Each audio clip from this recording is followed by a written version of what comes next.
Off probably with the most important awards, and that's the prizes for the golf tournament yesterday.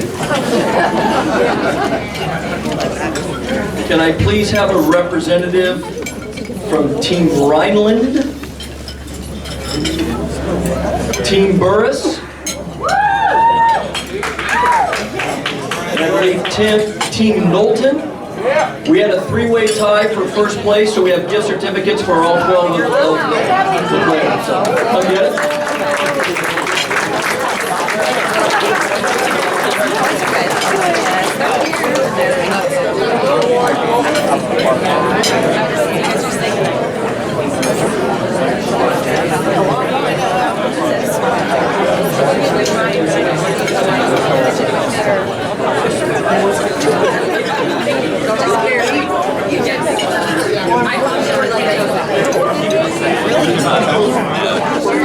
What are these? Okay, we have two more prizes for the golf tournament. First, for the long drive. Finishing third was Jason Prenovo. Finishing second was myself. And typical, got beat out again, Garrett Studer, long drive. The guy who used to work. Hey, I got a gift certificate for everybody. And our second award was for closest to the pin. And the winner, her first time ever golfing in the NWAC Hall of Fame golf tournament, much less having to ride with Jason Prenovo, Jeremy Eggers, and John Dunn. The winner, Miss Taylor Colville, closest to the pin.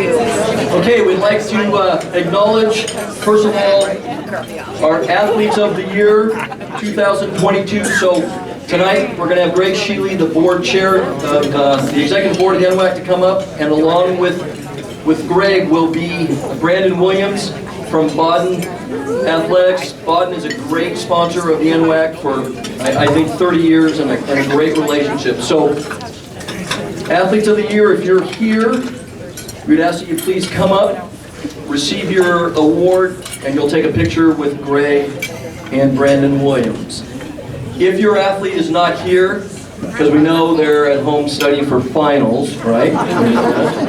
Then with the AD from that institution, please come receive the award. First of all, men's cross country, Baden Runner of the Year, K.N. Dibble from Green River College.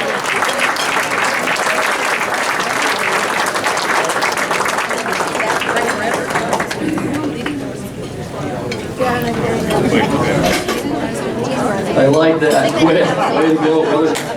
All right.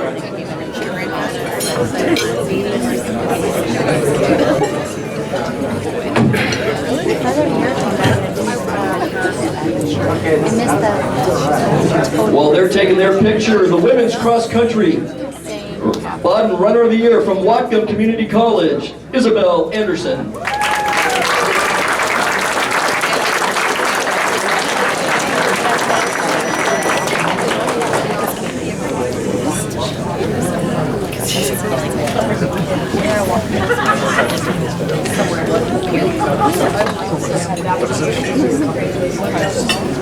The men's Baden Soccer Player of the Year from Road Community College, Joel Sarade.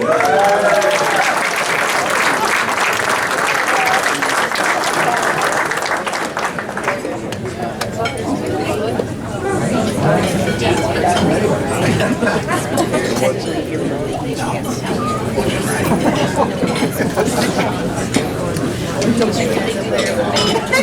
women's Baden Soccer Player of the Year from Highline College, Meredith Udovic.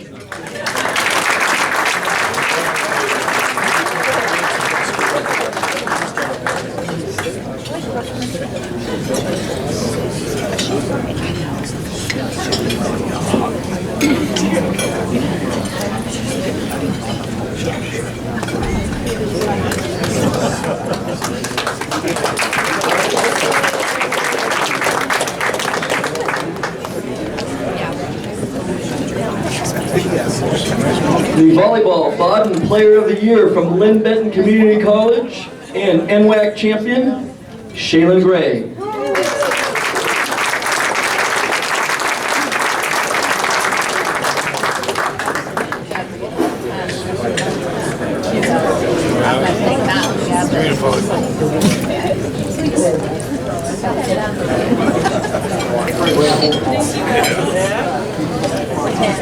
The men's basketball player of the year is not here, nor is a representative from his school, so we'll move right along. The women's Baden basketball player of the year, and I believe this is 2 years in a row. Is this correct? 2 out of 3. COVID. The COVID player of the year. No, sorry. From Clackamas Community College, Miss Brooke Bullock.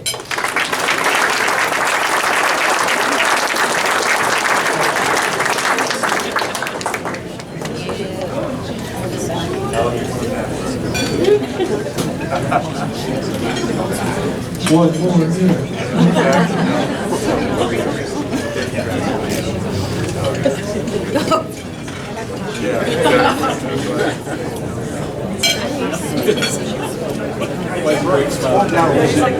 There you go. The Baden Baseball Player of the Year from Mount Hood Community College, and this guy was a stud pitcher, Jeff Nelson.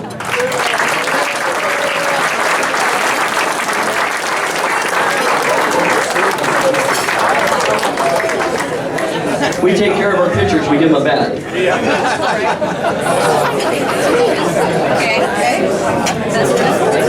Man, fancy suit.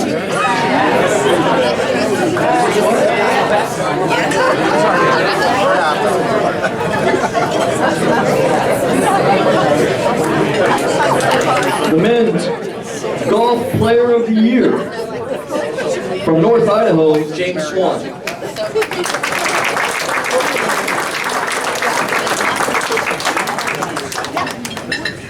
James is unable to be here. Accepting the award is Mr. Sean Noel, the athletic director at North Idaho College for James.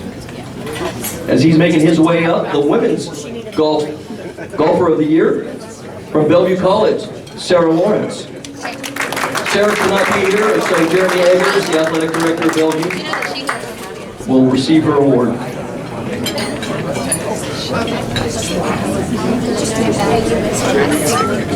And Jeremy, why don't you go ahead and stay up here?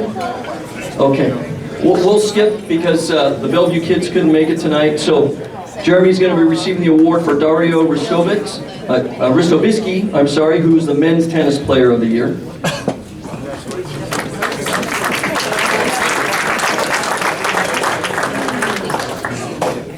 Is there any other reason why you need that? And women, oh, no, you gotta wait for that. Yeah. Okay. The women's tennis player of the year from Highline College, Mia Rosa.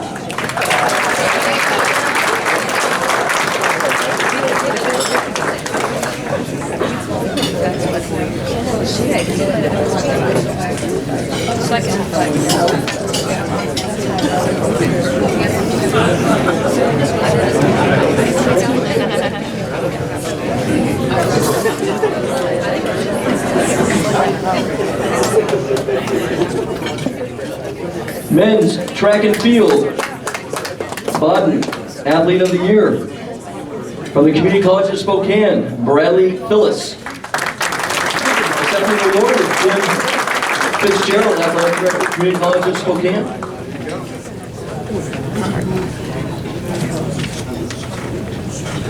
And the women's track and field athlete from Southwestern Oregon Community College. And we had our track and field championships a week ago. She was absolutely unbelievable, running from event to event, back to the event, back to the other event. Once again, just unbelievable. The Baden Women's Track and Field Athlete of the Year from NWAC, Scotland Hill.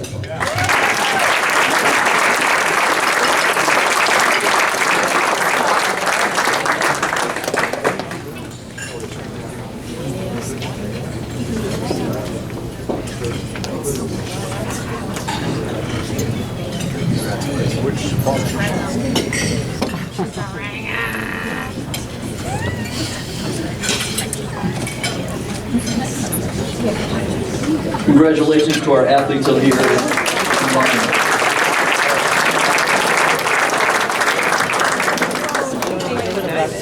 Now we'd like to acknowledge our coaches of the year. Men's and women's cross country both go to Bill Steyer from Lane Community College. Ray will take Bill. From Highline College, another great job, another championship, I think it's his fourth. Steve Mon, Men's Soccer Coach of the Year.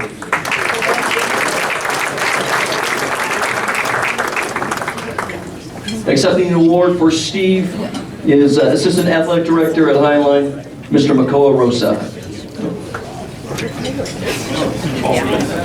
It's okay, you're bigger than I am.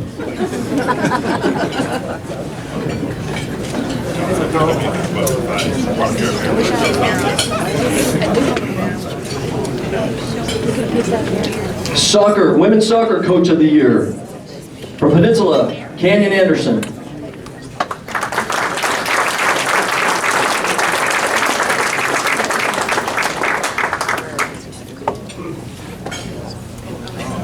You know, I put on my reader glasses and I can't see far. Accepting the award is Women's Commissioner and Head Basketball Coach, Women's Basketball Coach, Allie Crum.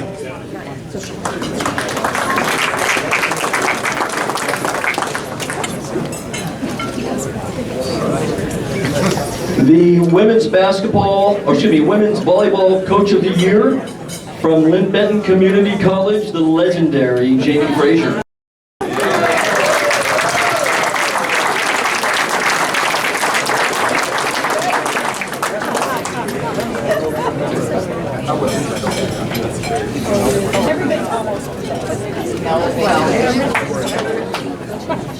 Men's Basketball Coach of the Year from Yakima Valley College, Mr. London Wilson.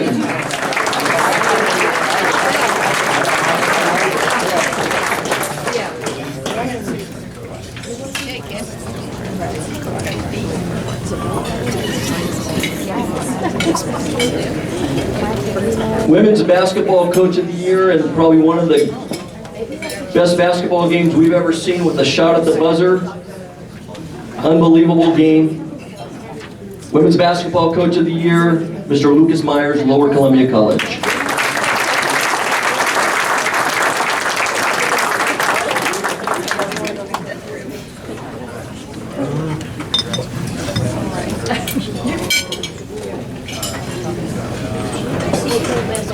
In baseball, the program had already gone to print because we had to stay an extra day due to rain. What a shock in the Pacific Northwest for baseball. But the Baseball Coach of the Year just did a phenomenal job. What an impressive team in terms of how they just executed everything. Just impressed. Mr. Andy Peterson from Lynn Benton Community College. Mark Majeski, AD, will pick that up for Andy.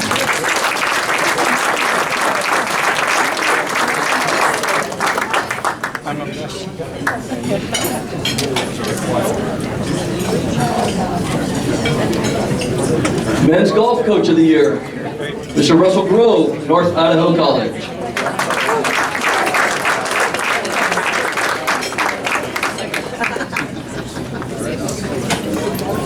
Sean Noel, AD from North Idaho, is picking up that. We're on page 12. Page 12. Women's Golf Coach of the Year from Bellevue College, Sandy Vaughn. Jeremy Eggers. Pick that up.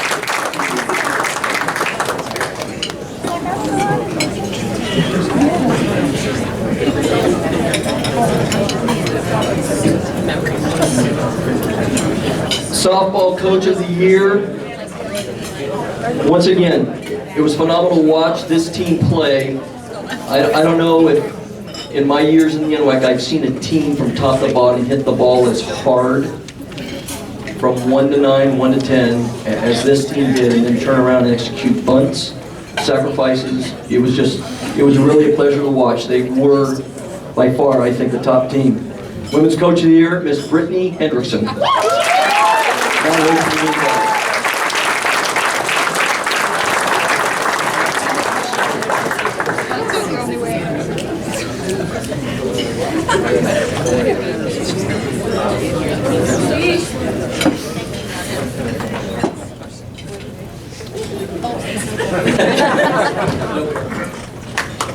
Men's Tennis Coach of the Year from the Community College of Spokane, John Gant, picking up the award.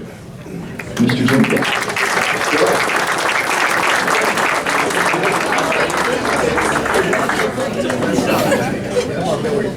We had 2 Coaches of the Year in women's tennis. First of all, from Highline, the champions, Miss Laura Rosa.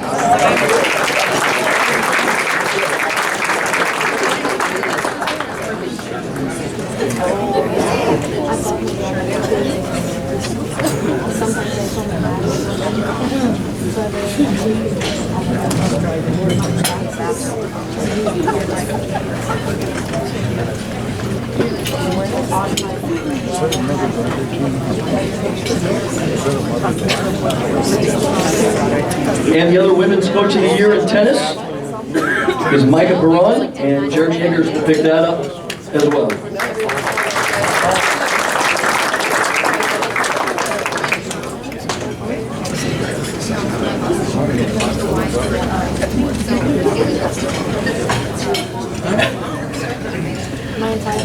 Men's Track and Field Coach from Lane Community College. This is his 3rd award. Mr. Bill Steyer, who's not here. Greg Sheely will take that for Bill. And the Women's Track and Field Coach of the Year, Alan King from Umpqua Community College. Craig Jackson, Athletic Director of Umpqua, will accept that award on his behalf.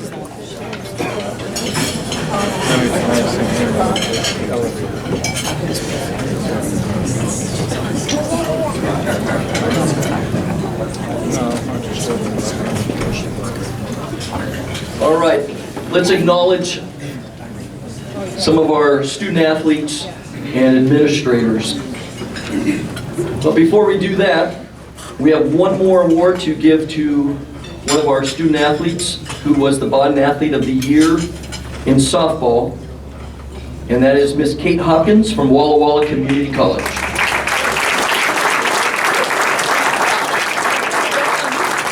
She's unable to be here, and Jeff Ryland, Athletic Director of Walla Walla, will pick up that award.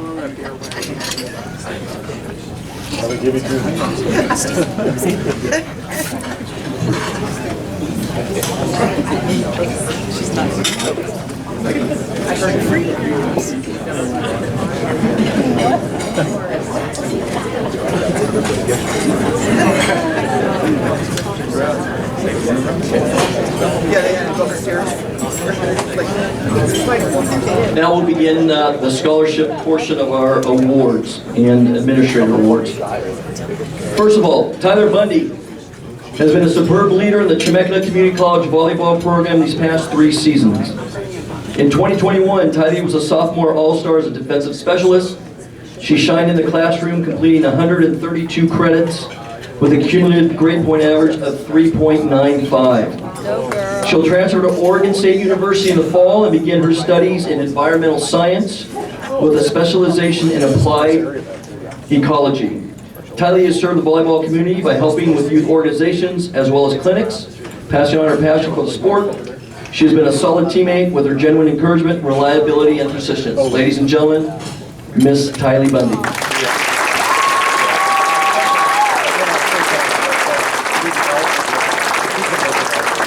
Our next Art Fiero Award winner on the women's side is Bree Holisek from Walla Walla Community College from women's basketball. She's both a stellar student athlete and a stellar student Outstanding both on the court and in the classroom.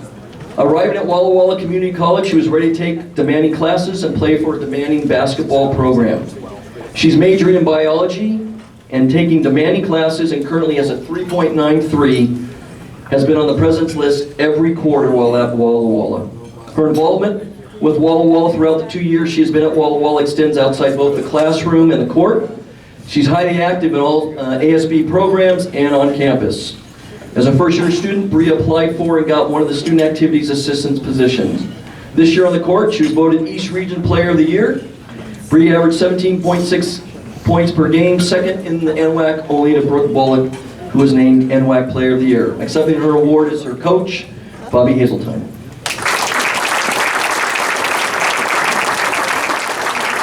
Our men's scholarship winners. Dylan Chavez from Tacoma Community College, a men's soccer player. He's authentic in his demeanor and relationships. He's willing and eager to engage whatever tasks necessary to move the team forward, and he leads with enthusiasm and humility. He has and is a very accomplished soccer player and continues to overcome obstacles that take on challenges to pursue his path as a scholar student athlete. He's hardworking and actively engages in the community.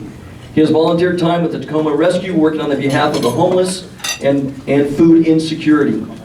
While driven, he applies his ambition with empathy and a commitment to the collective. He is a well-rounded young man dedicated to the concept of personal proficiency. Carrying a 3.75 GPA, he has completed his AA degree while holding down a job as well. Dylan served as a captain of TCC and a two-time All-Star, led the program to 2 Final Four appearances and 1 championship final. Accepting the award is Women's Commissioner at Tacoma, Ms. Taylor Colville, on behalf of Dylan Chavez.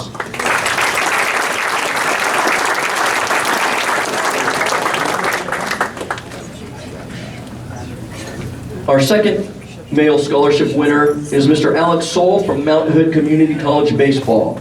He joined the Mountain Hood baseball program in the fall of 2020, and since then has always set the bar high for his peers and his teammates. His work ethic and enthusiasm and attitude has always been a standard his head coach can use as an example. When it comes to baseball, Alex is one of those guys that takes and always stands out because of his effort and energy he takes onto the field. The test of someone's true character is how he or she responds to adversity.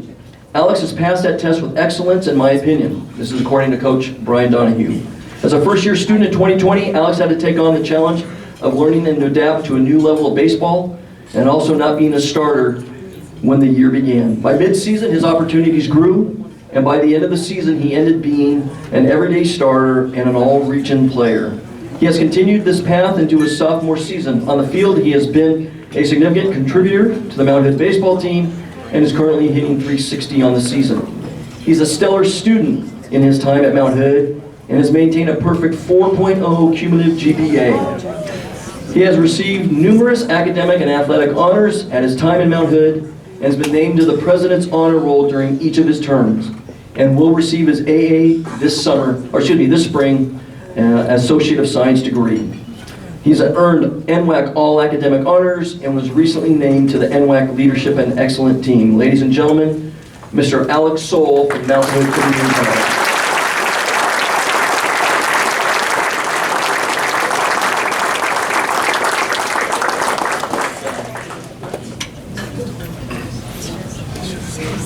Our next recipient, thank you, is Allie Harmon from Lower Columbia College. She is the recipient of the Women's Sports Foundation Scholarship.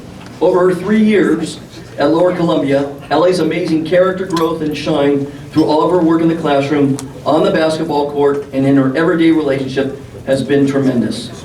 Allie has the innate ability to succeed no matter the circumstance in front of her due to her willingness to commit to perseverance. She has endured torn ligaments in her knee, a pandemic, and extremely difficult pre-medicine coursework, all while achieving at a prominent level and becoming an NWAC champion in women's basketball. Allie has not only excelled in basketball, but she excels in the classroom. Allie consistently puts in long hours in science labs to be successful in academia with a GPA of 3.66, all while participating in a championship athletic program. She knows the focus and planning it takes to be successful in the future. Ladies and gentlemen, Allie Harmon, Lower Columbia College.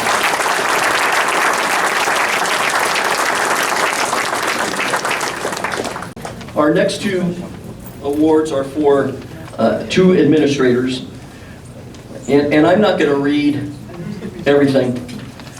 I'm just going to talk a little bit about each person. So our first award winner is Mary Ann Berrigan. I've asked Ryan Stonemetz to come up. Mary Ann is receiving the Jim Jackson Award.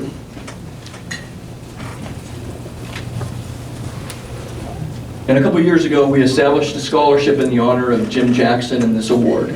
You know, we all know what Jim Jackson means to all of us.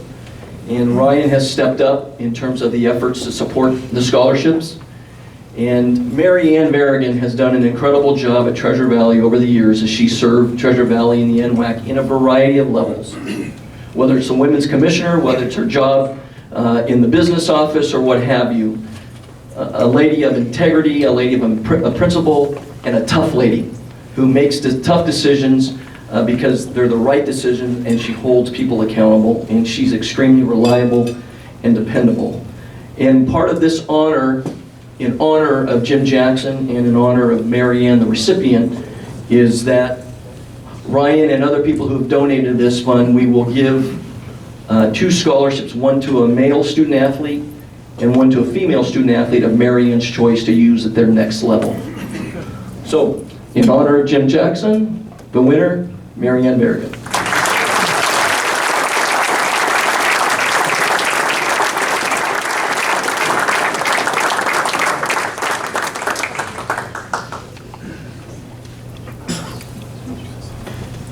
What's on?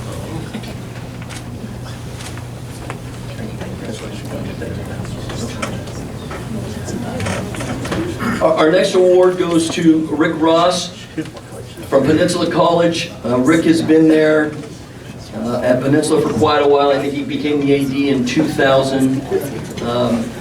Rick has done a great job. They have a powerful, powerful soccer program, both men's and women's, and both their basketball programs are also of high quality. Rick does a great job of working with people. He's collaborative, he's cooperative, and I think always tries to keep the big perspective of the conference as well as the perspective of Peninsula College at hand and in mind. And so the information that was sent in about Rick, not all of it got in the program. And it was really clear how much his coaches and his administration respect Rick, appreciate working for him, and appreciate his leadership. So on behalf of the NWAC, we'd like to honor with the Dutch Treewasser Outstanding Administrator Award, Mr. Rick Ross from Peninsula College.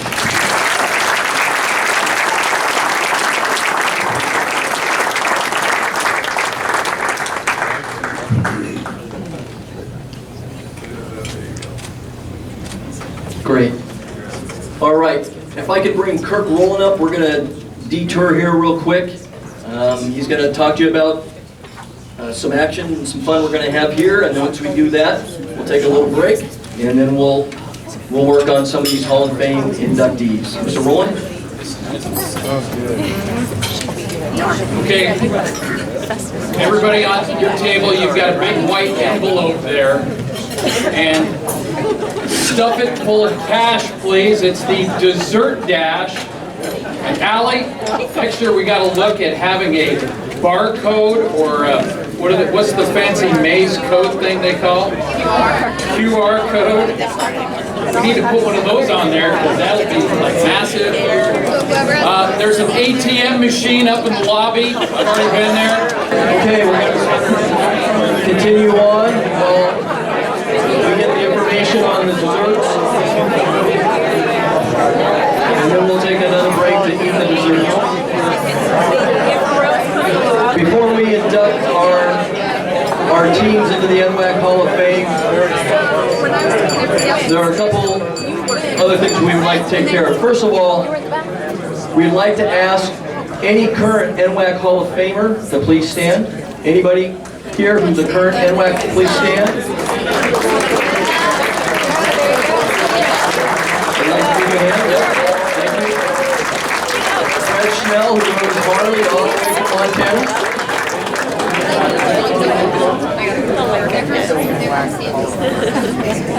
We'd also like to present the Athletic Directors Cup. And those of you in the NWAC know we started a few years back honoring the successful institutions based on how well their teams did in our championships. And we have two divisions. It's the Maury Ray Cup. And we have the two divisions are schools that have sports 1 through 7, and then schools that have sport from 8 above. And so we'll start with the small school sports. First time winner for the Athletic Directors Cup is Tacoma Community College. Jason Prenovo.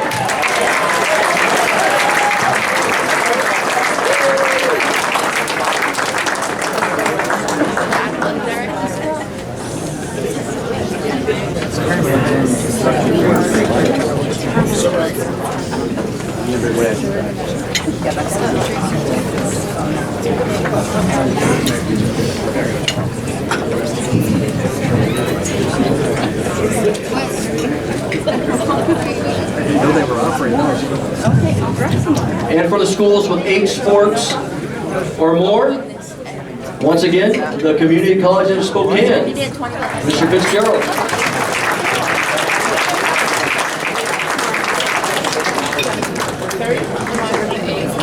Well done.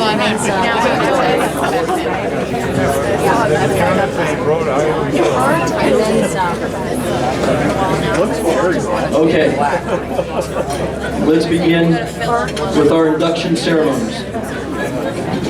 We're going to follow the order of the inductees as you find in your program.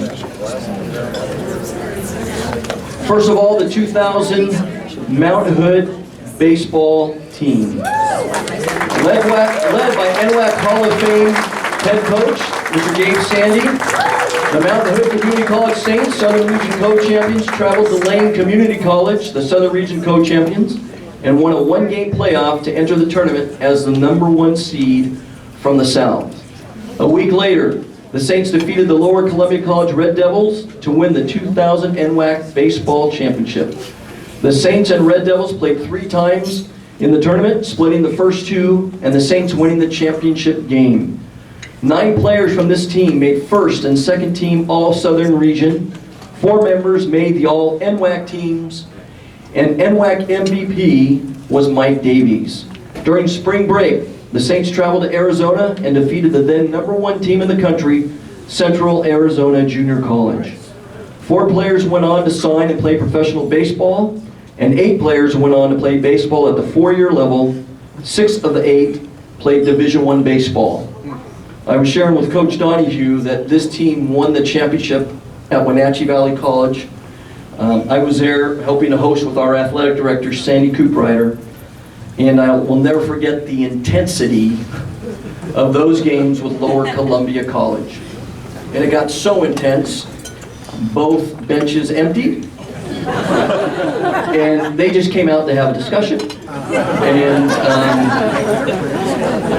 we had to escort one of the coaches out to watch the game from beyond right field. But I just remember the intensity was unbelievable. It was an unbelievable battle. That whole tournament, I believe Edmonds came in #1 with 3 or 4 guys who had signed at UW, and they were 2 and done. And here came Mount Hood to just come in and dominate the tournament. We'd like to ask the 2000 Mount Hood baseball team to come up. What we're going to ask is Coach Sandy will speak a little bit about the team, and then they should have, I believe, 1 person, or they have a video. Coach Sandy, I'll leave that up to you how you want to have that, but we'd like the players come up, receive your plaques, and then we'll go from there. Ladies and gentlemen, the 2000 Mount Hood baseball team.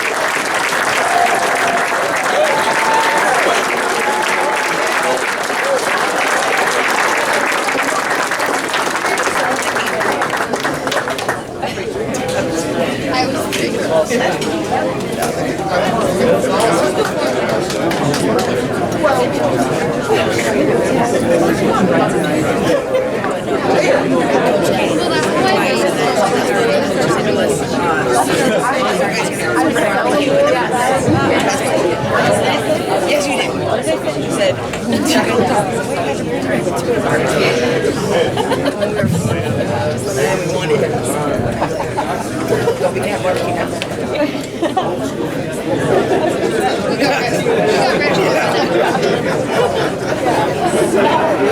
turnout here, but they still like us. They were like, "You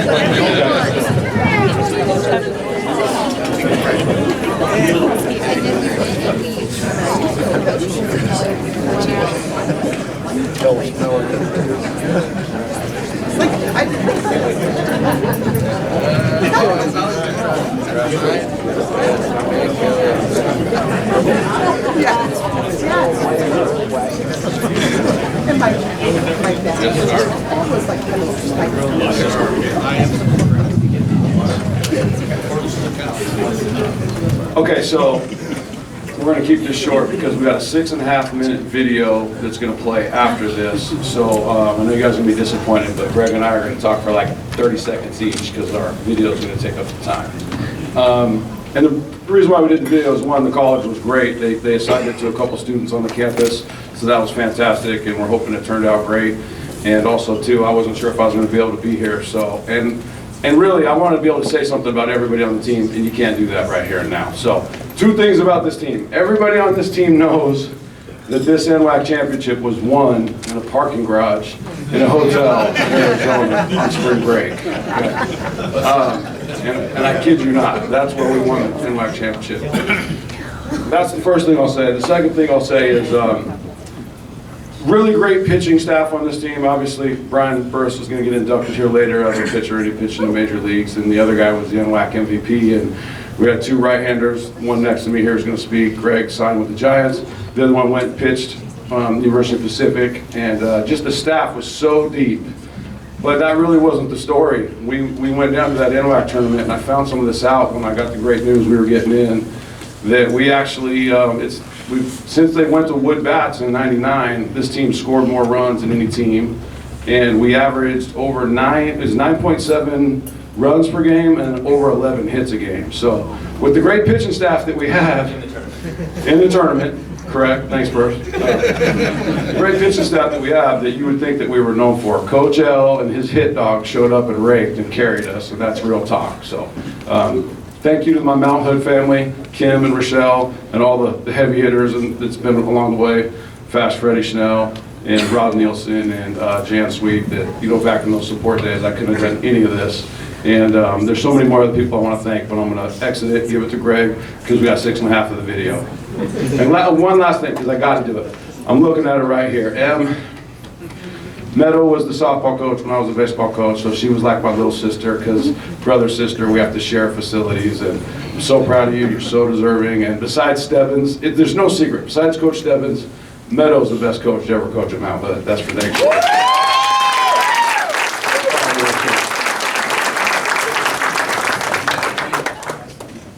Man, what a bunch of misfits, huh?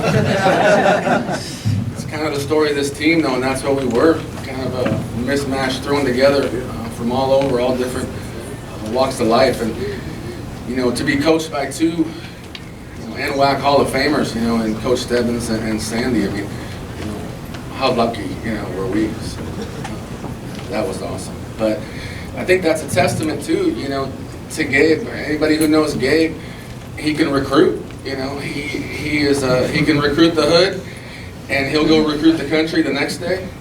And you even worked your way into those Central Catholic houses and got us a couple boys from over there. Pretty himself up nice. But anyway, really proud to have you guys here.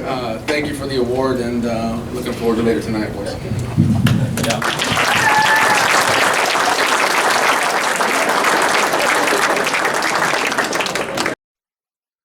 These guys are so tough. I mean, seriously tough.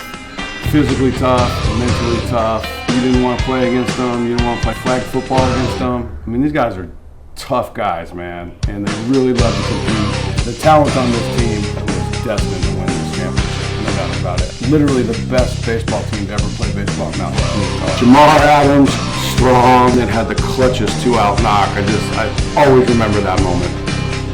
Sean Aker, tricky right-hander, splitty, this little knuckleball thing. Really good in the mile. Every year when we run the mile, he crushed everybody in the field. Chris Albertson, Albie, one of the most beloved teammates on the team. Only guy on the team that I know I didn't have to go check on him at bed check because he was always fast asleep because he was getting up at 5 a.m. getting his run in.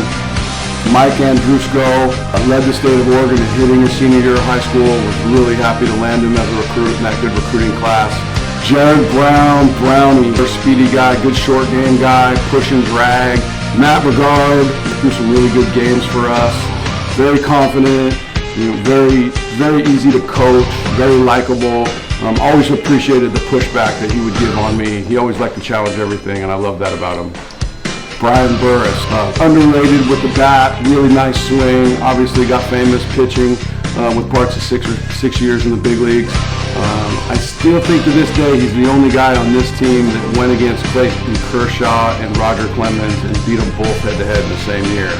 Kelly Corliss, he just drove everybody in. I think he led the league and close to leading the conference in RBIs. And he was just this amazing singer. I remember one time I caught him singing with the PVC pipe that they used to roll the tarps up out on the field. George Crawford, Crawdaddy, sneaky power, could run, good player. Him and I got along great. The franchise, Mike Davies, we don't win this thing without him. Clean sweep, Southern Division MVP, NWAC MVP, MVP of the tournament. Pitched and won 2 games on the mound, hit 2 real big pumps. Got drafted and signed by the Rockies, went on and pitched, 4 years in the minor leagues, and then his arm gave him a little trouble, so they let him hit, and we swung it for another 3 years, and I mean, honestly, we owe everything to Mike D, man. Arguably one of the best players, maybe even the best player to ever play baseball here at Mount Hood. Matt Hernandez, I offered him 3 terms, and I told him, I said, hey man, I'm giving you a full ride. If you come to Mount Hood, we're gonna win a championship. And he looked me right in the eye and goes, I know. Charlie Hewitt, crafty lefty, always appreciated that little confident chip that he had on his shoulder, and he's a good smart ass. I always appreciated him. You had to be tough to play on this team. Brian Huck Daddy, he was the only guy I would ever really listen to. Danny Hunt, everybody said we look alike. I don't see it. I was way better looking than Hunt. Led the league in hit by pitch. Had the respect of everybody on this team. Jay Knowlton, man, this guy raked when we got up there. I'm talking like rockets, lasers in the gap, doubles, triples, clutch. But every time Stebbs would grab him to go pitch, he would start muttering under his breath and kind of cussing us out. And it was so funny, Stebby would come get me just to say, hey, I'm going to go make Knowlton do his jokes, just so we could both see him start swearing at us under his breath. I bet you didn't know that, Knowlton. Jamie Langton, crazy Langton, strike thrower, kind of our 5th starter, swing man, first guy out of the pen, came in and threw some really clutch, bridge innings for us in the tournament. Chris Lynn, aka Global, big head, you guys, or Fiver as we called him. Infectious smile, winner, tough, speed power combo, could pick it at third, had power. He was our leadoff hitter, and big home run against the #1 ranked team in the country that year on the road at Central Arizona. And old Fiver was the Cardinal and Gold and the Green and Gold. Those were the 2 groups of guys that really fueled this team, and he was just a big part of that. Luke McGraw, arguably one of the best defensive shortstops to ever play here at Hood, could really pick it. Tony Pine, aka Tony Wine or TP, really, really well respected by his teammates. Pitched some really clutch innings in the tournament, I remember. Brad Potter was a good practice player. I always thought he was very coachable. Adam Randall, always loved running into Randall, always loved having him on the team. And I can tell you, and the guys on the team know this, might have been our best intramural flag football player. You know what I'm talking about, Randall? Dominic Roses, fast arm, good breaking ball, came in and got it done when we needed it, got the 5-out save in the championship game. I mean, we don't win that tournament without his guts there on the last day. Mike Roders, always a little chippy, always had to check Roders in the dugout. Craig Whitaker, the captain of all captains. Whit was the leader of this team, no question about it. Very well respected by everybody on the team. They either loved him or hated him, but he didn't care because all he wanted to do was win, and that's what he did. He got this group to win, and I give him a lot of credit for it. Adam Shaw, he was a huge integral part of this team. Greg Cusick, aka Q's, Coach Q's. He ended up coming up with what I think changed everything for us, which was our team's logo for that year. Daryl Ellison, hitting coach, hit dog, AKA dog, best hitting coach in the entire NWAC, and you just can't argue it. Ryan Goody played a ton of like one-on-one hoops. I cheated in those games a lot. Ryan Goodrow, man, just a great mountain thing. Dale Stebbins, Silver Fox, you're the man. None of us would be here without you. How I feel about them getting in is 100% they should be in, and this is by far the best team I've ever played or not with before. I think about it all the time. I've been thinking about it a lot more now lately since the induction, and I guess only it would be best summed up by final parting words that really have no words to go with it. You guys know what I'm talking about.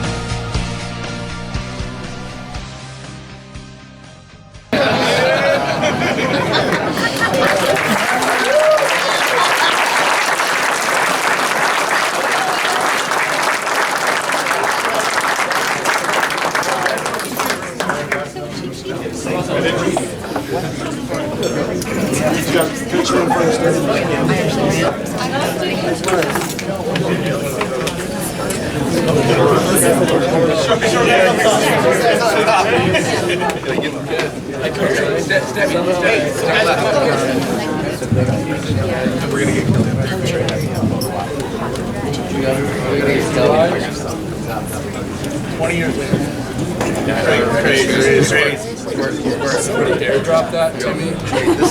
This is your stock. Let's go. We're going up.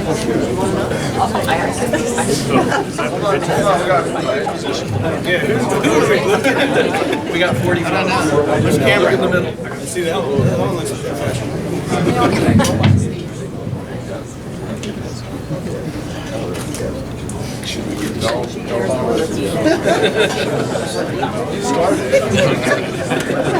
Somebody hold it up. We're good. Thank you.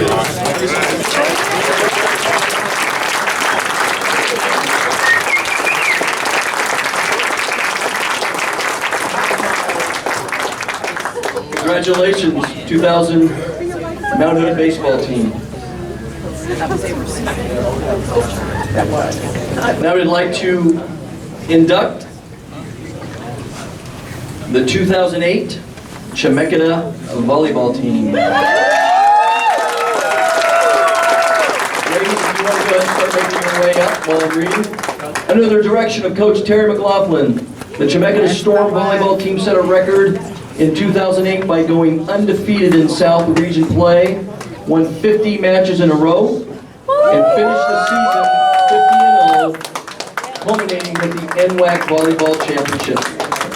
Led by Region Player of the Year, Chelsea Fosbach, Chemeketa set a record that is yet to be broken. Fosbach was also named Championship Tournament MVP.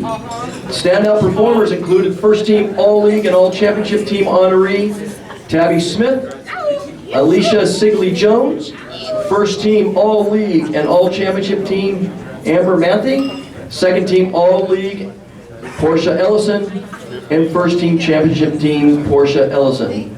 Ladies and gentlemen, the 2008 Chemeketa volleyball team.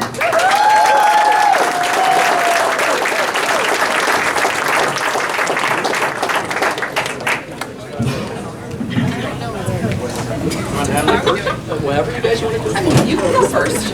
Guys, I'm gonna go first. Hi, everyone.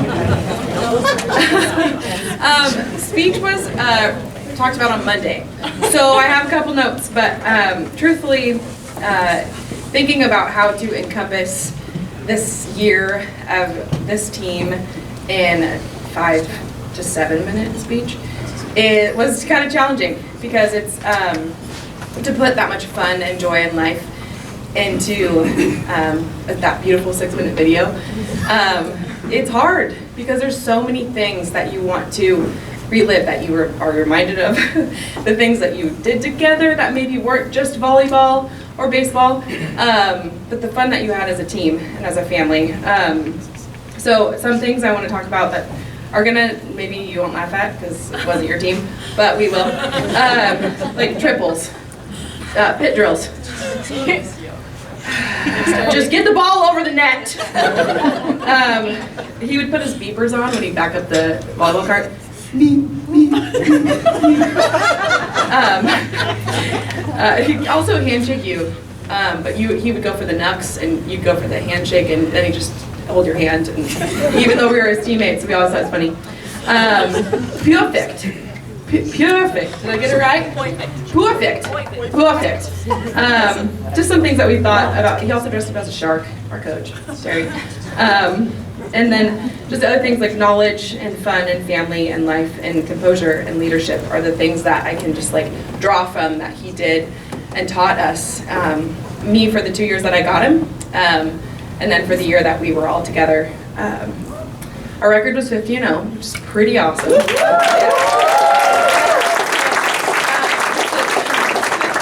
Story, we were, after our first game, I don't even remember what it was, who we played or whatever it was. Walla Walla, was it our first one? What? That was our first. Aaron! Oh, full circle ending. So, Walla Walla game, we played them, we won, and set our tabby. She goes, 49 to go. And we all kind of laughed at her, but like didn't laugh that hard. And it truly played out. I remember exactly where we were sitting when the conversation happened. And I have goosebumps a little bit, just as being an athlete, thinking like, we really believed in ourselves. And we held that standard for ourselves, and we did that. And it doesn't mean that it wasn't hard or challenging, but we had amazing people surrounding us to make that happen. So, full circle ending, because we played Walla Walla championship. I didn't even put 2 and 2 together, so there's that. Did you guys know that? No, we didn't know that. And it's been like 2 years since this happened. At least, maybe. But we were in the championship game, and we were in game 5. And Terry pulled me aside, and Terry says, "Natalie, this is serious business right now. We're in game 5. We are going for the championship. No one's messing around. We want to win." We're in game 5, and hey, Natalie, can you talk in that accent that you're talking to the team? I'm like, what? Nobody wants to joke around right now. We're trying to play a game. We're trying to win. And so I did this accent. I have family from the Midwest, and so I'd say, "Gosh darn it, don't you know, let's get this game going. Let's win this game, gosh darn it." So Terry pulled me aside, and he didn't have any reason to pull us call a timeout, except for this. And he said, "Natalie, talk, just repeat everything I say." I'm like, "Okay, are you sure?" "Yes." So I go in the timeout, and everyone's like this, wanting to kill me with their eyes, because let's go, let's get the ball over the net, let's win this game, let's do this right now. Darn tootin', gosh darn it. And my teammates just immediately, Terry like stands up and laughs, and everyone starts laughing, and we win that game. Because all we needed was our coach to give us some laughter, because we needed to relax. Because he was the smartest man I've ever met in my entire life. I'm going to speak for myself, but I think that I can speak for everybody else. I learned more in the 2 years that I got to have him than I've ever learned in any program that I've ever played in. And I still, to this day, I'm going to do a JV team this year, getting back into the swing of things after having little babies. And I know a lot of us still coach. And I still, to this day, everything I think about when it comes to volleyball is because of you. And I am so grateful for not just the volleyball lessons, but the life lessons, and what it means to be an athlete. Volleyball is one thing, but being a leader is another. Being someone who can do volleyball and life outside of that is also another. Oh gosh, sorry. And I mean all of that. And I think I can get an amen from everybody in the crowd over here. And just want to say, I think I have more things, but I can't find them right now. Just the thank yous are the most important. To Sheila, where's she? Our assistant, who really dealt with a lot of the crap that we put her up. We did a lot of things that she had to deal with. And I feel bad for Dougie, our team doctor, who really, he can hit the ball really hard to do. Still can, I'm sure. and Cassie and Coach A and the moms and dads who supported us through everything. We were fortunate to be on this team. We really were, and I hope the best for those of us who have kids and are going to have kids, whatever that looks like. I hope the best that they get to experience what we got to experience through this. Maybe not 50-0. That's not an expectation I have for any of my kids. That's a crazy one. But just to learn and to be a part of a team and to be a family and to be able to trust one another. And Terry, I want to give you the most credit for that because you trusted us to be athletes and to be a family. And you also demanded that of us, which taught us to be who we are as people today. And I have 3 other sisters who play for Terry. And I can say that to be true. I talked to them about being here today and they wanted to come, but they couldn't. And you have done many, many things throughout many, many years. And we appreciate you so much and everyone else who made this happen for us. So thanks for letting us relive a little bit. 2 years ago. 2 years ago, right? But thank you very much.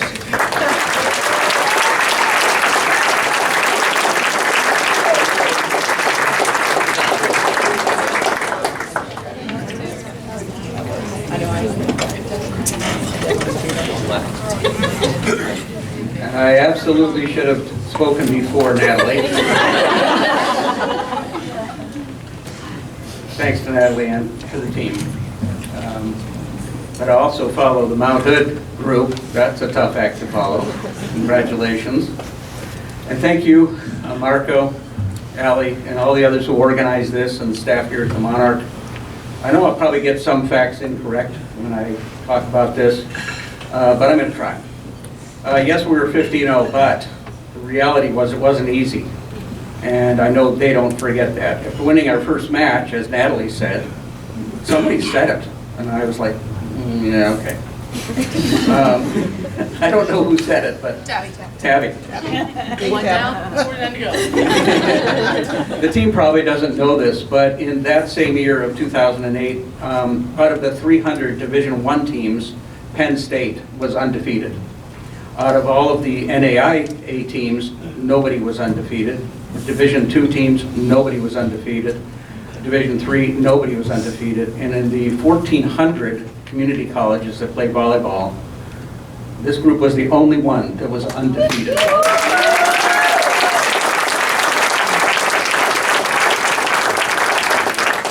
To say that you accomplished greatness is an understatement. It's true. I'm glad I was proud to be part of that.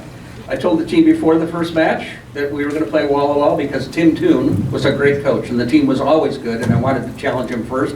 Little did I know that they would be the alpha and omega of our season. The only time we saw them. Usually you play the same team 5 or 6 times, as Jamie knows, but that was it. We had many battles, especially in the South. Okay, we were behind to the legendary Jamie Frazier and LBCC in their gym. We had dinner at the LaMonica home prior to that match, and we were just gorged. I mean, it was a delicious, full, stuffing dinner, and luckily in the 4th game of the match, the pasta kicked in. We were locked in 5 or 6 different matches with Clackamas Community College that year. Every one of them was a nail biter. In one of them, in their gym, 15-15 in the 5th set. We scored the 16th point. One of our hitters, I hope they remember because I don't, went up to hit a slide or a right side. It could have been Natalie, could have been Samantha, it could have been Alicia, or it could have been Portia. I don't know. But all I know is it hit off the block and my captain, Amber Manthi, was behind the block and let the ball go out by this much. Hey, we were in their gym. The linesman called it out. She got it right, and I was like, whoa, that's a first here. So I looked at my assistant coach, Doug, and I said, is it over? And so, yeah, it was. So at the championships, Walla Walla put Clackamas out of the tournament. And my All-American, Chelsea Fosback, where are you standing? Right there. Said to me, I'm sure glad they're out because they were so tough to play against. She said they were so good on defense. First, I want to salute our assistant coaches, Sheila, was great at everything I was bad at, or she had the skills that I didn't have. I asked her to be my assistant coach because she was immersed in volleyball. She knew the game, and when she got there, we talked. And when my sister Colleen McLaughlin came up to visit, she said to me, "Hey, what do you want Sheila to do?" And I go, "You're my assistant coach." She said, "Yeah, but be specific." I said, "I want her to do everything I'm bad at." So we did a job description, and Sheila met every one of those things. Okay, she took over the communication, took care of the family when they needed it with tournaments. They even invited her family in to help with run tournaments. As a longtime player and coach, she had what this team needed to move forward and be better. Doug Butler offered his services without compensation. Doug and I have known each other a long time, but we lost track of each other, and luckily we got back together at the perfect time, perfect moment. He's a pharmacist by trade and career, but he came to our gym as many times as he could for practices, games, even away games. He has a great eye for attention to detail, improving skills. I know the team respected his knowledge, listened to him, and he had the ability to communicate with them. So thank you both. Other coaches that I wanted to include people that we had a battle with: John Spiesel at Southwestern, Cheryl Yoder at Umpqua, Terry Folan at Mount Hood, Kathy Woods at Clackamas, Jamie Frazier at Lynn Benton. Over the years, the South was a battleground, okay? So competitive, but great friends still. Not to say other regions didn't have their great teams. Green River in '98 had our number. Once again, we beat them in the early stages, and luckily somebody else knocked them out of the tournament, okay? Walla Walla helped us that year at their gym. We loved playing Skagit Valley, always tough. Spokane Falls, always tough. And the great Al Rogers teams at Yakima Valley. It was a wonder to play those guys too and have great competition. Now our team's being honored. Chelsea Wasback, okay, was our go-to outside hitter. She was so tough. Okay? Never had to worry, and neither did the team, about what she was going to do. The All-American designation that she got was well-deserved. Okay? I had so much fun watching her coach her own club team. On 2 occasions, she kept me grounded by telling me, "Hey, you're the second best coach I've ever had." That's my girl. Amber Manthe told me that she has prayed for the kind of life that she has now, her life and her family. Skilled all-around athlete, sweet person, most determined and hardworking people that I've known. Portia Ellison Mitchell. Okay. Found her college in Kentucky. She met her husband, Deshaun, there. Okay, they have great kids. They're fun to be around. Deshaun told me that at that college in Kentucky, when Portia would block a ball, roof it, they would just chant her name. We had a great visit at our home with them and their family, and the little kids with ice cream all over their faces. And I know my wife Lori spoiled their dinner, but that was all right. Nicole Kenny came down from Alaska to look at a couple of colleges. I'm glad she chose us. At first glance, I knew she was good. She had the ability. She had all-around skills and kept on improving and tooling the block. Samantha LaMonica Cavallini, who for 2 years gave us such important court skills and hitting and blocking, that moved us forward in both 2008 and 2009. Another strong woman who works really hard, works at everything she does. Christina Stryker's selflessness and energy impressed me from day one on the video, hustled everywhere. Emily O'Neill. How could such a beautiful person hit the ball so hard and hurt people? She hurt people. Yes. I have never, as a player or as a coach, seen someone who was blocking a ball get knocked over on their butts. Twice that season. She knocked them over. When she'd come up and hit the first ball and it hit the blocker's hands, I saw athletes look at their hands and go, ouch. They would look at their bench and go, ouch. Okay? I know there were teams and athletes who didn't want to play against us for several reasons, that being one of them. Portia hitting over the top of people and blocking. Emily drilling people. Chelsea at outside hitter. And then there was Alicia Shigley Jones. Okay. Running the wide slide, as Jamie reminded me, hitting down the line. We had a drill that was a hit Doug drill. We asked her to stand on the line and let her hit at him. and she got so good at it. One time mid-game, about mid-season, she said to me, "Coach, they're trying to block my line. Can I hit an angle?" I go, "Yeah." Hit seam, hit an angle, hit whatever you want. She developed all those shots. I'm guessing there were teams who didn't want to look forward to playing our defense. Samantha and Natalie's blocking, smart hitting, Tabby, Aubrey, Emily, Natalie, Samantha were all instrumental having this team finish first this year and fourth the next year.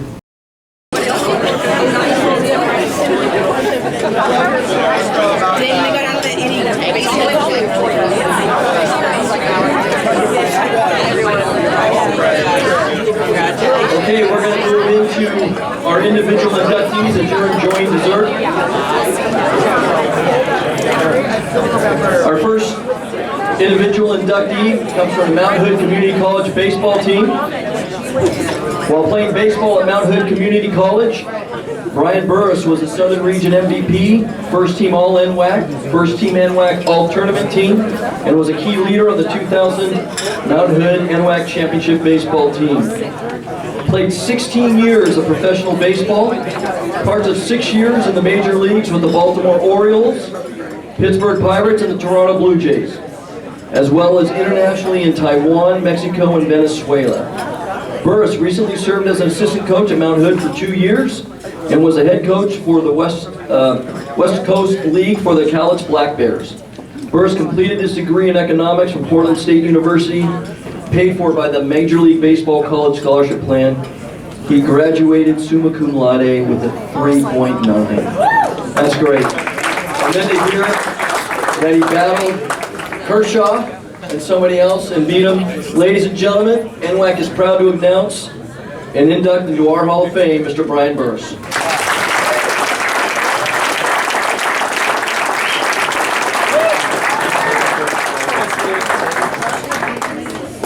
Well, thank you. This is a great honor, and I'm not much for speaking out here, so it's going to be quite quick.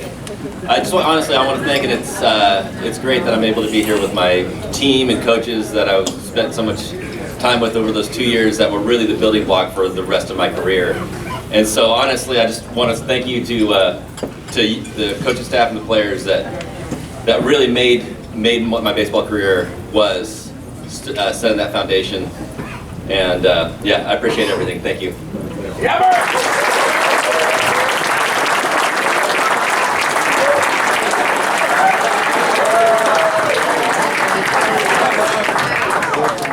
I know we're a little behind schedule, but I got to, okay? You know how I feel about your underratedness in the Northwest, and specifically in the state of Oregon, all right?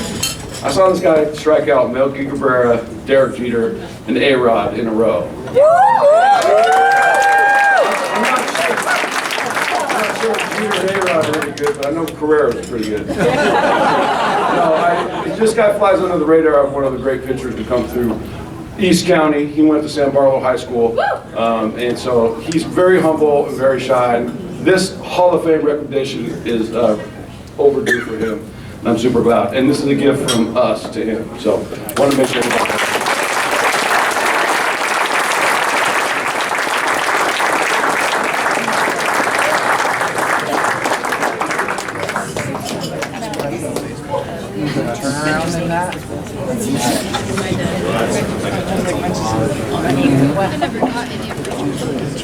Congratulations, Brian.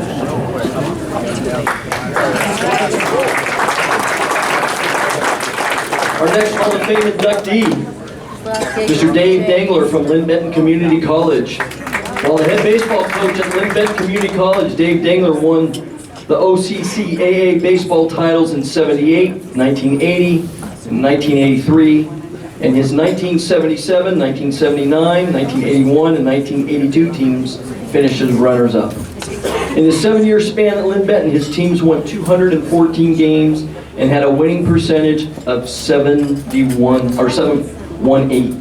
Dangler has also coached women's basketball at Lynn Benton, where he led the Roadrunners to the OCCAA 1980-81 championship.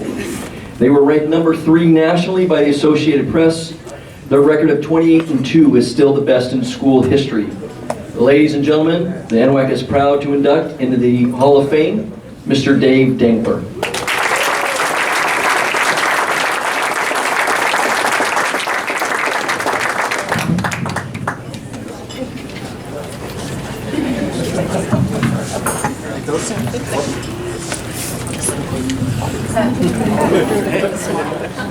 Before I get started, I'd just like to have Mark pass along to Andy Peterson, who's not here, my congratulations for the Lynn Benton baseball team winning the championship.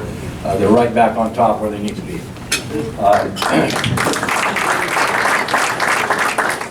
Next, as I get started here, I had a couple, 3 weeks ago, I had a conversation with Marco. I called the secretary and said, hey, what's the format here? How does this work? What's the dress code? I get it, I'm underdressed, so I didn't really pay that much attention. But he was Marco was very specific with me. He goes, Dave, you have 5 minutes, no more, no less. 5 minutes. Are you listening to me? No more, no less. So I brought a stopwatch. And I guarantee you, it'll be less than 5 minutes. Okay? Anytime you get an award like this, there's a lot of people to thank. And I would like to start out by thanking the people that were on the committee that selected me and gave me this honor. It's really a cool deal. Number two, I'd like to also congratulate all the other inductees, and I would especially like to single out Gabe Sandy. You saw him up here with his team. To show you what a small world it is, in 1995 I was selected to be the head baseball coach at Portland State University. Gabe Sandy was on that team, and he was a senior. And the 1 year that I coached him, you could tell that not only was he a leader, he had a passion for baseball, and it's no surprise at all to me that he's in the Hall of Fame, number one, and that he's the skipper of a championship club. And so that there's no doubt about this when they get together after this banquet, he's a very good baseball player. The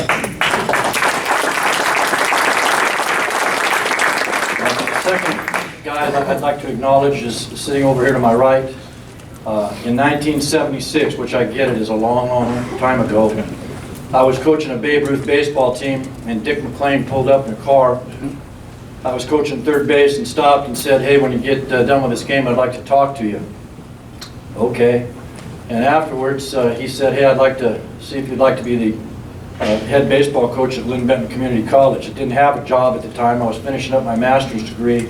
You'll think I'm lying, but I'm telling you a true story.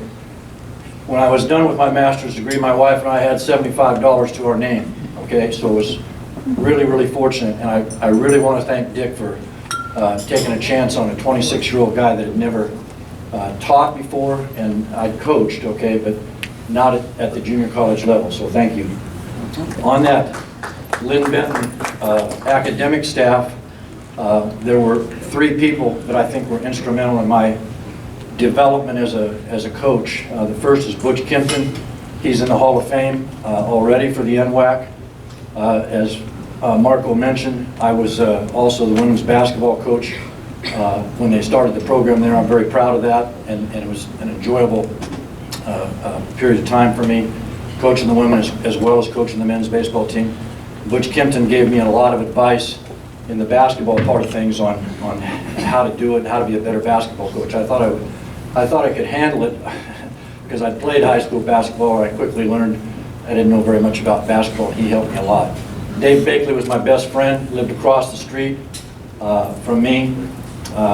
He has passed on now, but has a tremendous record as a coach and helped me just in terms of being a person that I was able to talk to when I had problems. Dave Bakley had coached 25 All-Americans, 6 times Coach of the Year, had 3 people in the 1984 Olympics from Lynn Benton Community College, so a pretty impressive guy. And the last person was the lady that was next to me in the office. I was in the 4th office, she was in the 5th office, Arlene Crosman, and she won a national championship for Lynn Benton in gymnastics, and she gave me an awful lot of advice about how to coach the female athlete. Next, I want to single out my wife. My wife Val and I have been married for 48 years. This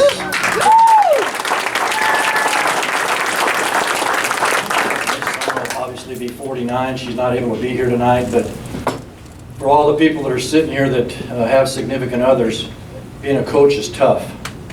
There's time away from home, you're recruiting. There's time away from home, you're traveling. There's time away from home. You're coaching, you're practicing, and it's a demanding job that takes an awful lot of time. And there has to be a special person that is by your side. So I'd like to acknowledge my wife and suggest to you guys, if I could, that if you haven't done it, please say thanks to your significant other. Lastly, I'd like to acknowledge the players. You think about coaching, or I think about myself coaching. I coached for a number of reasons, I'm sure somewhat similar to why you coach. Okay, I did it for the challenge of it. I did it for competition. I love the planning part of it. I love the development part of it, where you get a chance to work with a person and see them, get better. You take a little pride in that when they do get better. But the number one reason that I coached is because of the people and the personalities. There's no substitute for that, and I would directly point to a 6.5-minute video and the interaction that was happening up here with Gabe and his team, and also with the Shemeketa 50-0 volleyball team. Just a neat deal.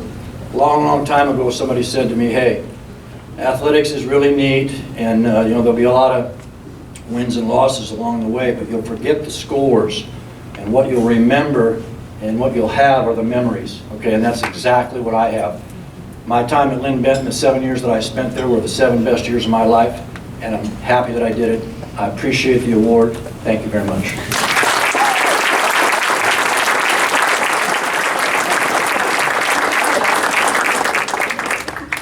4 minutes and 56 seconds.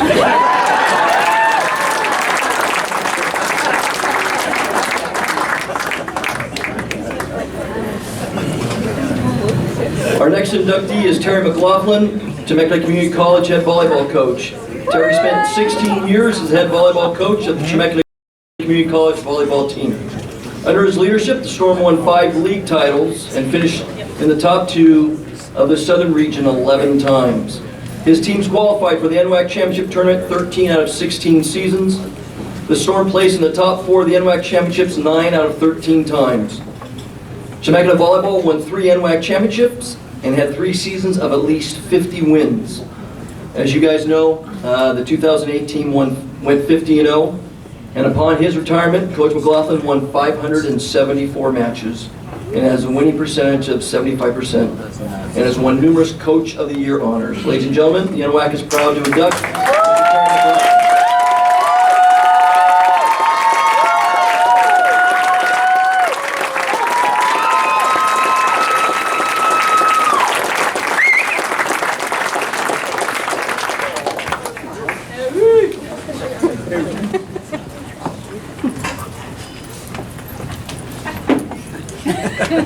Hey, thank you again to the organizers of this event, Marco, and for this personal honor. Coaching against great coaches makes you better, or you're going to quit. I had amazing privilege to coach against some of the best. My first 2 years coaching in California, I coached against, as coaches, and also the players that I was coaching against, some of the best in the country. My first 2 years, I had coached against coaches who would coach in the Olympics, play in the Olympics, or who had already played in the Olympics. It was in over my head, but I learned, and I decided I want to do this. I want to get better. I got to coach the UCSB women during their off season when it was legal, and some of them became professional athletes. But I first want to interject here.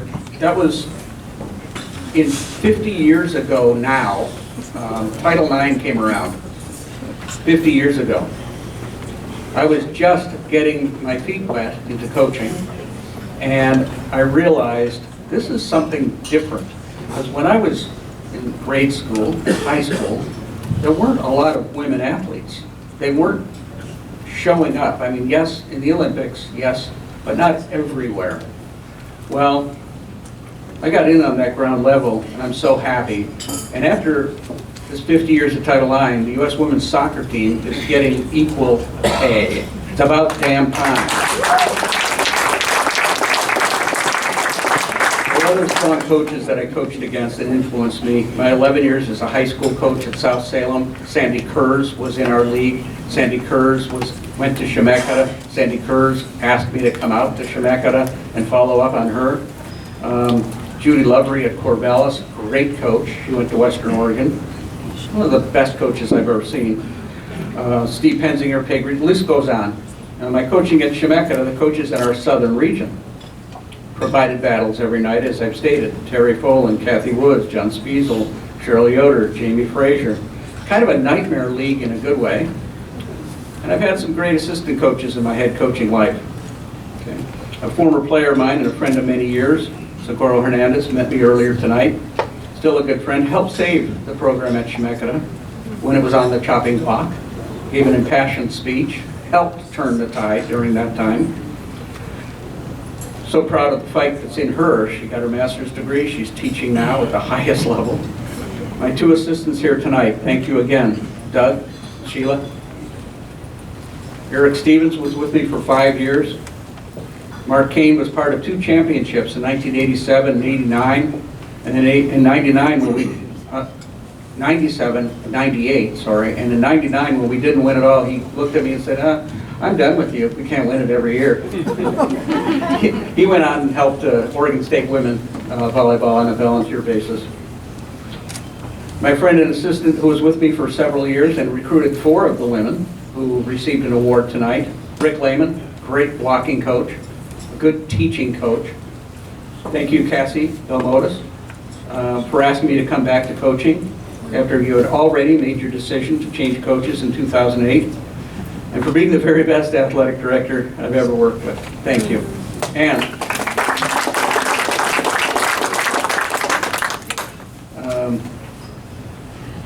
again, I want to thank the organizers and David Abderhalden, who's the new and fully capable athletic director at Chemeketa Community College. Thank you.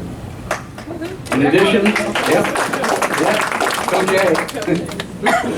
They couldn't say Abderhalden, so they always said Coach A. In addition, I want to recognize a few others who've been part of my career as a coach at Chemeketa. I'm going to name every athlete I've ever coached. Yeah. One important point.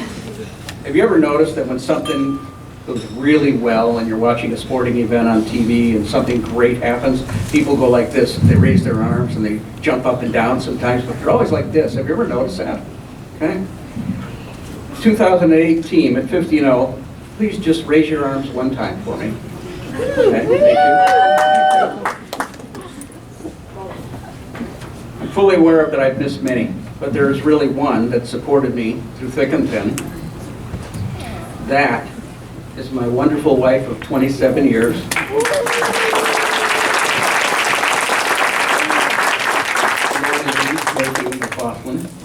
She's tough as nails. She's funny as hell. She's beautiful. She's a talented artist. And she's an art instructor at Chemeketa presently. Lori supported me, encouraged me, took care of our 2 young children when I was on the road. Days at a time. Thank you completely, Lori. I love you. Love you. In 1997, when we won the championship up at, over Mount Hood, up in Bellevue, as soon as it was over, I turned to my left, and I looked up in the bleachers, and there was Lori sitting next to her mom and dad. She wasn't sitting any longer. She was standing up and down and jumping, her arms up like that. In 1998, excuse me, I again looked over my left shoulder into the stands at Walla Walla, the moment we had won the championship over Clackamas. Standing on the seats of the bleachers, jumping up and down with her arms up in the air like that, was Lori. Yeah.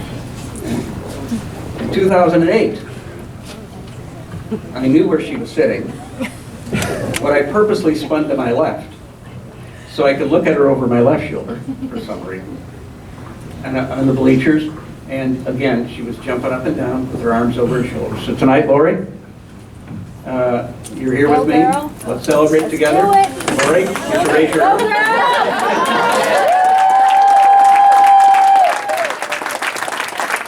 Thank you, Lori. Thank you all for this evening. Thank you, Marshall.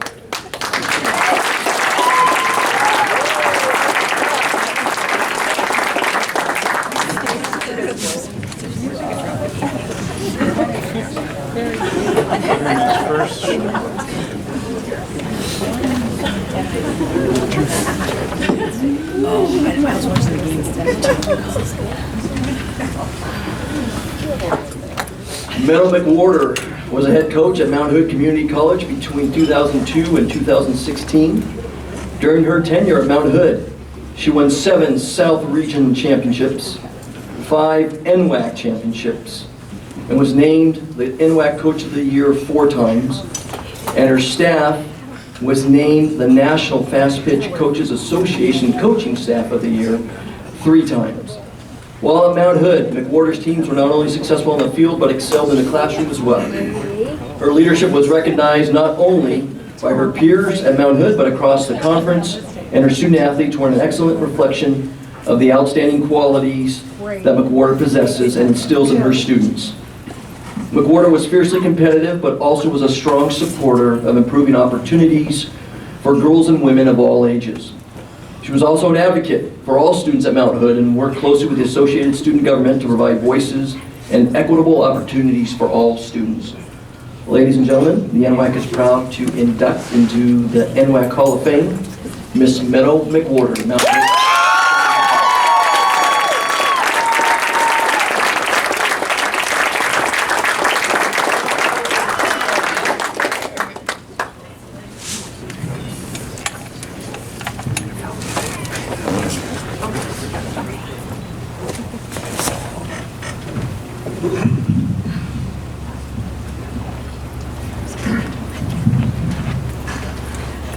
I have to say I've really enjoyed listening to all of the inductees tonight, especially the Chemeketa women. You all are so impressive. I'd like to start by saying thank you to the NWAC for this honor. I am so very grateful. I have enjoyed coaching in the NWAC like none other. Thank you to Mount Hood Community College for providing me the opportunity to coach this wonderful game of softball, but more importantly, allowing me to support, coach, inspire over 250 strong, powerful, and courageous women. And without their belief and trust in me, I would not be standing here today. I would like to thank my mom, who is not here. She's watching our 2 children right now. But she has led the way, and she was one of 2 amazing parents that gave me the gift of sport and encouraged me and loved me and supported me through every moment, because we all know being a student athlete is not easy. To my dad, my coach, thank you for showing me what it means to do what you love and love what you do. Being a coach's kid isn't always easy, but I wouldn't trade it for the world. I got a front row seat to see the impact that you had on so many lives, which in turn inspired me to do just that. To Jan Sweet and Rob Nielsen, who are not here, but all my Mount Hood family knows exactly who they are. They took a chance on a 22-year-old college graduate with 0 coaching experience, and they saw something in me that I didn't see in myself. And I think that's the beauty of coaching, right? We see something in someone, and we cultivate that, we pull it out of them, and then we send them out to be courageous and successful. To Gabe Sandy, it is not a coincidence that name has been mentioned several times tonight. He is by far one of the biggest mentors early in my coaching career, and his mentorship is the epitome of tough love, and I am forever grateful for that. From his one-liners of loose lips sink ships, to instilling in me that in order to build a foundation, the family business must always stay in the family. The lessons stuck with me. Quite often my student athletes ask me, how in the world were you a head coach at 22? And quite often I say Gabe Sandy, because you know what? He showed up for me as a coach and a mentor for me when he didn't have to. I mean, he had his own ship to lead, but he took me under his wing, and very much how he talked about that big brother, little sister, that love was felt, and I am forever grateful for the leadership and the guidance that I received. And I'm so very grateful for the continued support and friendship. To Fred Schnell, who another fellow former MHCC coach and I lovingly call Papa Fred. Thank you for always believing in me. There were some really tough times in my coaching career, and you were my rock, And I sat across that desk from you and you looked me straight in the eyes and you gave me all the courage and belief I could ever need in those moments. You challenged me, you supported me, you loved me like I was your own. And I'm forever grateful that your office was across from mine. So many of my favorite memories at Mount Hood include you in them. From all the apple cider baths that you gave these amazing women. After every championship we won, you always showed up for us, even when you were no longer an employee at Mount Hood. You were an integral part of my life and so many of my student athletes' lives. To Kim Hyatt, thank you for the support, love, and mentorship that you provided me in my final years at MHCC. To my fellow competitive, mainly Southern region coaches, Cassie from Chemeketa, Megan from Southwestern Oregon, Jessica from Clackamas, Shelly from Wenatchee. Thank you for the friendships, the battles, the support, and the love. Coaching is the best job, and it's one of the most challenging jobs. But being able to compete against friends and colleagues who have the same collective goal, which is the student-athlete experience, is what it's all about. To my family and my other half, and our two sons, Lennox and Dublin, you all are my greatest achievement. To be a mother and a coach are the two best titles I could ever ask for, and you are truly my why. To some absolutely incredible assistant coaches, Ricky McCorder, my father, Amanda Bunch, who I had the privilege of coaching and coaching with, Chelsea Spear, who I had the privilege of coaching and coaching with, Kimmy Daniel, my forever family, Portland State alum,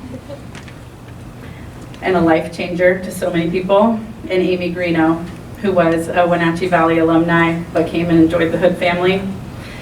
I could not have asked for better people to sacrifice so much of their time for so very little. If you're an assistant coach in the NWAC, you know you're not pulling in the big bucks, and you're doing it because you love what you do. And your dedication to our program, your selflessness and your passion for helping others is celebrated and appreciated, and the lives that you changed are never forgotten.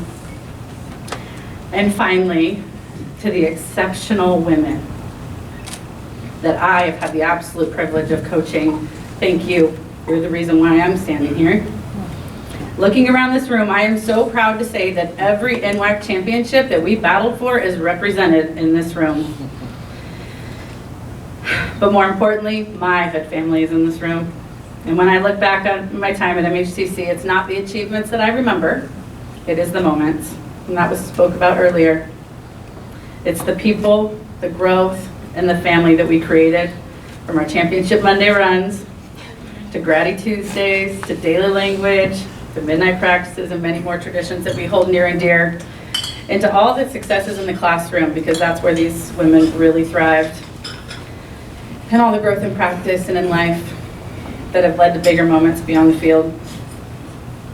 As a coach, I quite often talk to all of my student athletes about the get-to mentality. COVID taught us that a lot because sport was taken away from all of us, and so really switching that have-to mentality to get-to mentality, because we didn't get to do it.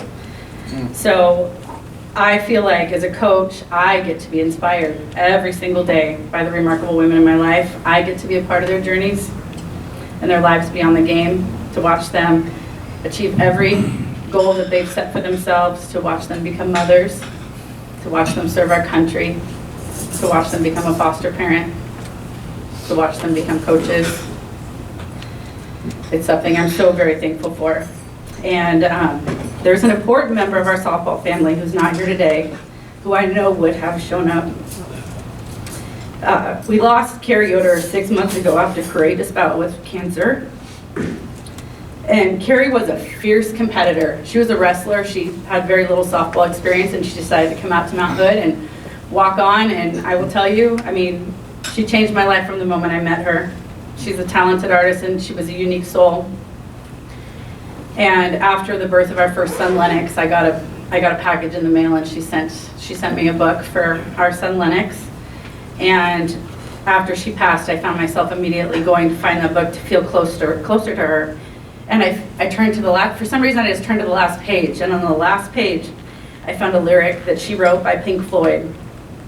And I'm gonna share that with you now. and it says, long you live, high you'll fly, smiles you'll give and tears you'll cry, and all you touch and all you see is all your life will ever be.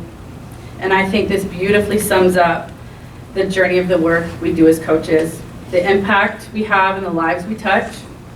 If we lead with love and we care first and we coach second, our life's work will be something significant. So thank you again to the NWAC, Mount Hood Community College, and thank you to my student athletes for allowing me to be a part of your lives and making a difference in mine. I am truly and deeply honored.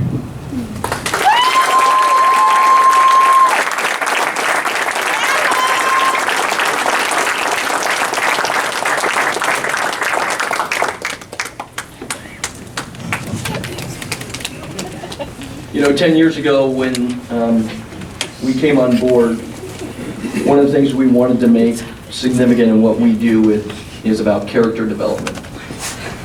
And I think our last inductee truly represents what that's about. Portland Community College instructor and coach John Lee has a history and legacy unmatched in Portland Community College athletics. The longtime educator had stints as both the head men's and head women's basketball coach during his significant service to PCC athletics and the greater Portland community. Lee coached the men's basketball team from '73 to '91 and coached a women's team from 2007 to 2012. Coach Lee's teams were known for their focus and unselfishness, team-first style of play. Student athletes who competed under Lee knew they would learn valuable life lessons under his leadership. Originally from Hartford, Connecticut, Lee came out west to attend Linfield College, where he was a standout three-sport athlete, competing in football, basketball, and baseball. Lee was drafted by the New York Yankees, and after his junior year at Linfield, Coach Lee was inducted into the Portland Community College Athletic Hall of Fame in 2019. In addition, Lee was inducted into the Linfield College Athletic Hall of Fame in '99 and was inducted into the New England Baseball Hall of Fame in 2015. So you can see why this is about character and quality. Portland Community College has established the Coach John Lee Athletic Scholarship in his honor, which is awarded annually to a deserving Portland Community College student athlete. The NWAC is extremely proud to announce the induction of Mr. John Lee into the 2022 NWAC Hall of Fame.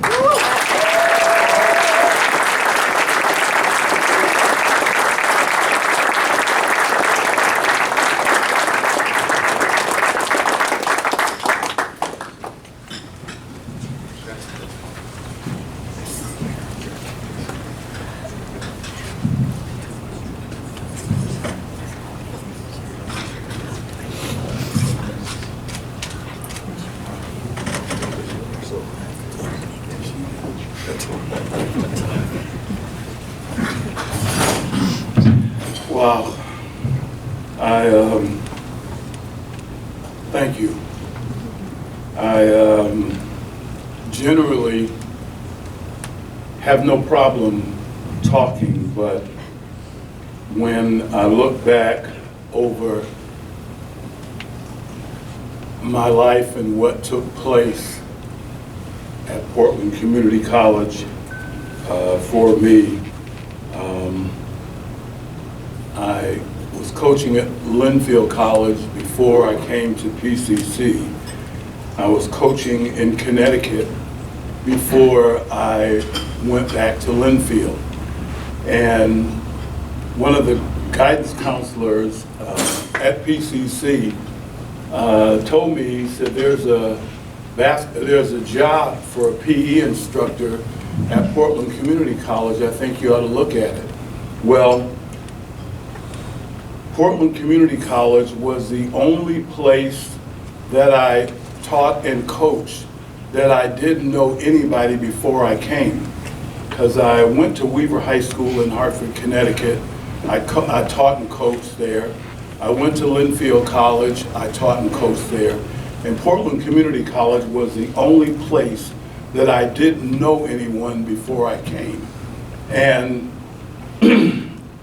as it turned out, I was there for 42 years. And I have a lot of appreciation and thank you to Portland Community College allowing me to grow up, as well as raising my family at Portland Community College, my daughter and my 2 sons.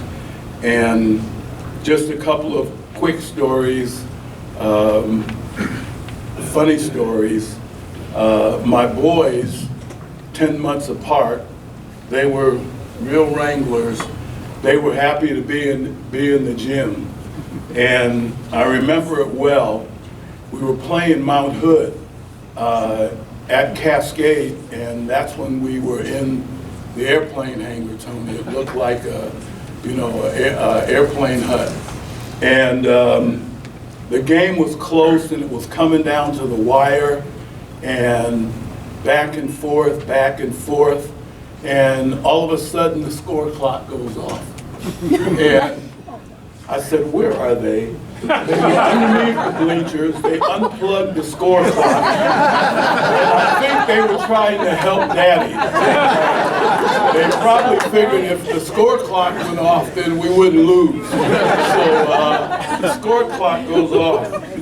My daughter was involved in another story that was somewhat humorous. I told Michelle, I said, Michelle, take John Jr.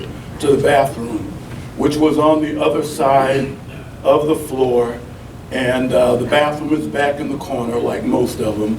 She takes John Jr. back, he goes to the bathroom, and I'm on the bench coaching. John's walking back down the other side, and I look over and his pants fall down to his ankles. And I looked at Michelle and she said, like, I wasn't in the bathroom with him, he was on his own pants. Pulls him over. Michelle's story, I don't know how many of you, probably many of you coaches remember not having a scorekeeper or a statistician, and of course the person that you looked at and they had to take that responsibility was your wife. You know, hun, here, keep score, or you know, do the stats. And we had it worked out because the officials had told me plain and simple, John, you've got to control those boys. They can't, you know, I mean, they had a lot of stories, but the balcony in the gym was upstairs.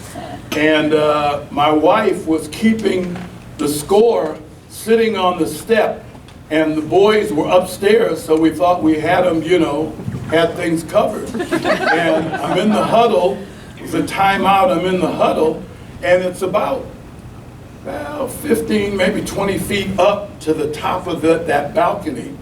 And I'm in the huddle, and then I look up and, Daddy, Daddy! And I look up, and my daughter is hanging over the top of the balcony. And this is 15 feet up, 20 feet, and I'm trying to coach the team in a timeout. My wife is in the sitting on the stairwell with a scorebook, and I looked at her like to say, hun, can't you help me? But there were so many stories, and I say that I do thank Portland Community College for allowing me to grow up. It was a great place to raise my kids and my family, and I think most of all,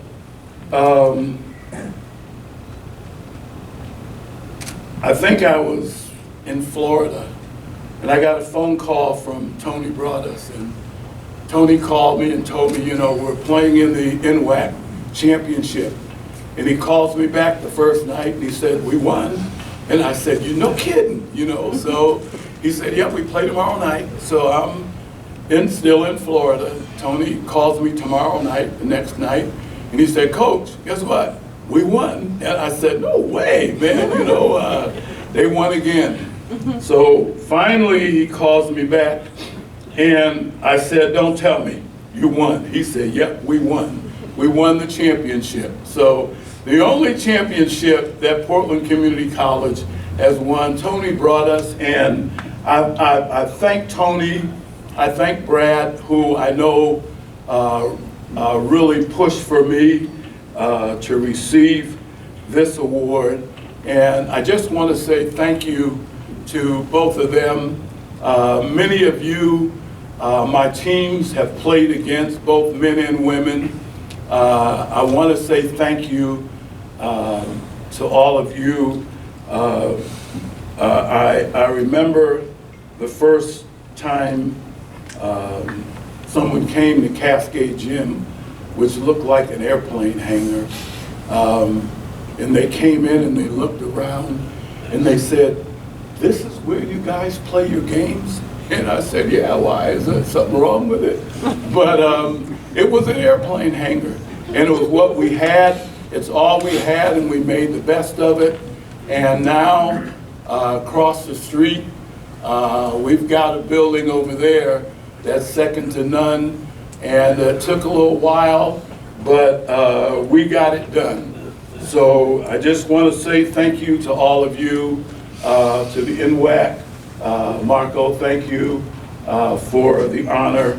And I want to say God bless PCC. Thank you.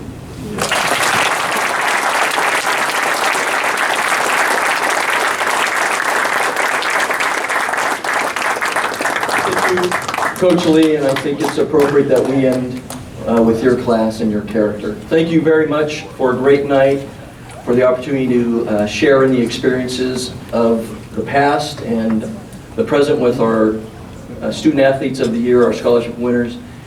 I will tell everybody about the Mountain Hood baseball team, stay away from the courtyard tonight. Stay away from the Marriott courtyard. The Clackamas County Sheriff's Department will be on patrol. And have a great time. And Gabe Sandy, what happens in the family stays in the family. La Cosa Nostra, my friend. Have a good night. Take care.